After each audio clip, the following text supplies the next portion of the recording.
Hello everyone, welcome to my YouTube channel. In today's video, I want to be showing you how to file your I-485 petition when you have a pending I-140 or you already have an approved I-140.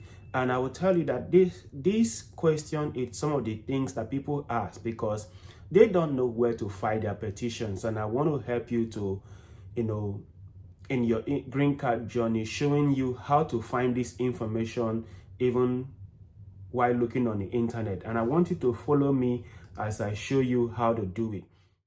Then if you are just starting, you will see that you will just go on Google and type I-485 filing address, and it will give you this result. And with this, you click on the link that you first see, because I think that the USCIS website, it's something that is one of the most searched websites or details surrounding the I-485 or I-140 applications, and it's going to come up in your Google search, right? And you click on it, and when you click on it, you will see a lot of information, and sometimes you may be confused on not knowing where to click and what to do. And what you will see is direct filing address from I-485 application to register permanent resident or adjust status. When you have your I-140 approval, the next step is to file I-485. That is the application to register permanent resident or adjust status or change of status. And you will see there are a lot of options here. You see family-based adjustment, which it might be what you are doing, or non-immigrant, U visa, non-VAWA, the Cuban Adjustment Act, or Americans. But for you, you are looking for certain immigrant employment-based categories, employment-based visa categories with pending or approved from I-140. When you click on a drop-down arrow, you will see a lot of information, wanting to clarify which category you belong. And USCIS is so careful with the information that they have put on their website, because they don't want you to make mistake, and you should not make mistake either. That being said, you will look for your category, and what it says is that you have a pending I-140 or approved from I-140. The instruction here says that you must include a copy of your form I-797, that is notice of action showing that we have accepted or approved the form I-1. When you are sending the form I-485 to USCIS, you should include the form I-797. That is the approval notice. Is that you give them, I would recommend you give them a photocopy of it, because any original you send to USCIS does not come back to you. And it is okay to submit the photocopy or a scanned copy of your form I-797. And USCIS is saying that if you live in Arizona, California, Minnesota, Oregon, you should send your form I-487 to this location. That is, you should send it to Phoenix, Arizona. Either you are using the USPS, that is United Postal Services, or you are using FedEx, UPS, or DHL delivery. Any of these could go in the address listed here. Be careful to understand that if you're using USPS, the address is different from when you're using FedEx, UPS, or DHL deliveries. And if you're living in any of the locations here, Connecticut, District of Columbia, Maine, Maryland, Massachusetts, New Hampshire, New Jersey, New York, Rhode Island, Vermont, Virginia, you should send to this address accordingly. And the address is listed here.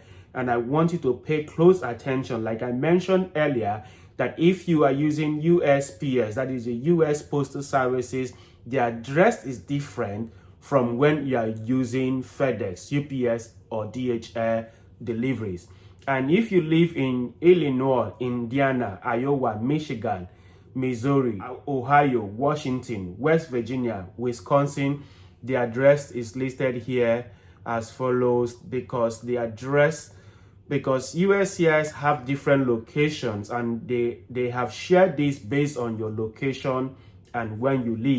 we have a long list of states that if you do not belong to any of the states listed above, you could submit your petition to this address, and that is in Dallas, Texas, or Louisville, Texas, depending on the kind of postal services that you're using. Either you're using the USPS or using FedEx, UPS, DHL delivery.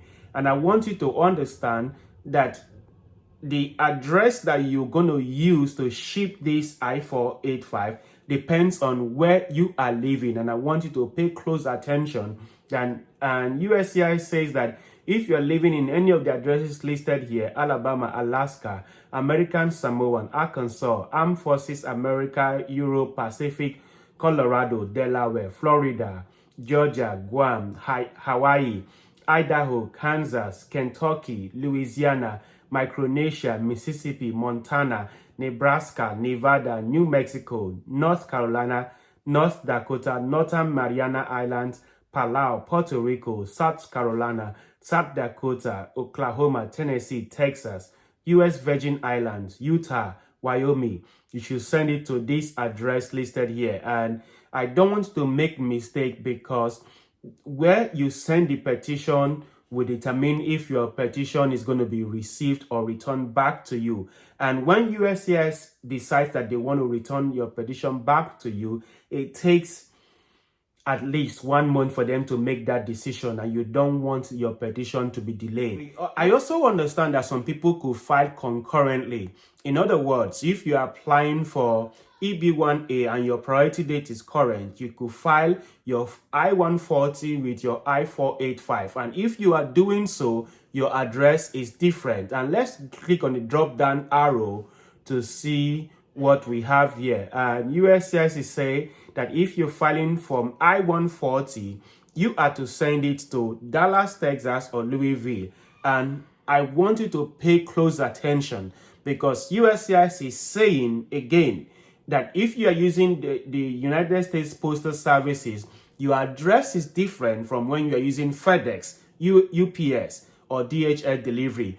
And I also have come to notice that when you go to use any of these postal services, they will recognize that, oh, we don't ship to these addresses. Rather, your address is wrong. If they tell you any of that, they are not making mistakes, because these addresses are registered to certain postal services, and they can only deliver to certain addresses. I do not want you to make mistake in your green card journey, because the information I'm providing you here is based on information that I'm taking from the USCIS website, and their website is 100% accurate most of the time, or all of the time. You are not likely to make mistake if you follow the video closely and follow the filing address. I hope this helps you in filing your petition. Let me know if you use this video closely and your petition was accepted and you got a receipt notice.